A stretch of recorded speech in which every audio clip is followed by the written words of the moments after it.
বাংলাদেশে আওয়ামী রাজনীতির চর্চাই ছিল মিথ্যার উপর ভিত্তি করে গণতন্ত্রহীনতার রাজনীতি। বাংলাদেশে আওয়ামী রাজনীতির ইতিহাস গণতন্ত্র হত্যার ইতিহাস, ফ্যাসিবাদ কায়েমের ইতিহাস, একদলীয় শাসন ব্যবস্থা, একদলীয় রাষ্ট্র ব্যবস্থা কায়েমের ইতিহাস।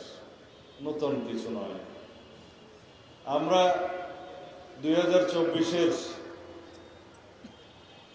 জুলাই আগস্টের ছাত্র গণ অভ্যুত্থানের মধ্য দিয়ে আওয়ামী বাকশালী ফ্যাসিস্ট শক্তিকে বিতাড়ন করতে পেরেছি, এটা সত্য। কিন্তু আওয়ামী ফ্যাসিবাদী শক্তির, মাফিয়া শক্তির মূলোৎপাটন এখনো পর্যন্ত বাকি আছে। আওয়ামী বাকশালী শক্তি যে এই দেশের রাজনৈতিক শক্তি ছিল না কখনো, সেটা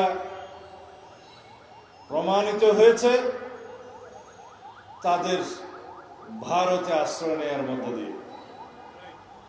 এবং ভারতে আশ্রিত থাকে তাদের সহায়তায় বাংলাদেশের গণতন্ত্রকে অস্থিতিশীল করার যে প্রবণতা পায় তারা ষড়যন্ত্র করে যাচ্ছে তার মধ্য দিয়ে। এদেশের রাজনৈতিক দল ছিল না আওয়ামী লীগ কখনো। আওয়ামী লীগ কখনো গণতান্ত্রিক দলও ছিল না। একটি মাফিয়া ফ্যাসিস্ট শক্তি ছিল গণতন্ত্রের মুখোশে আলকেল্লা পড়ে।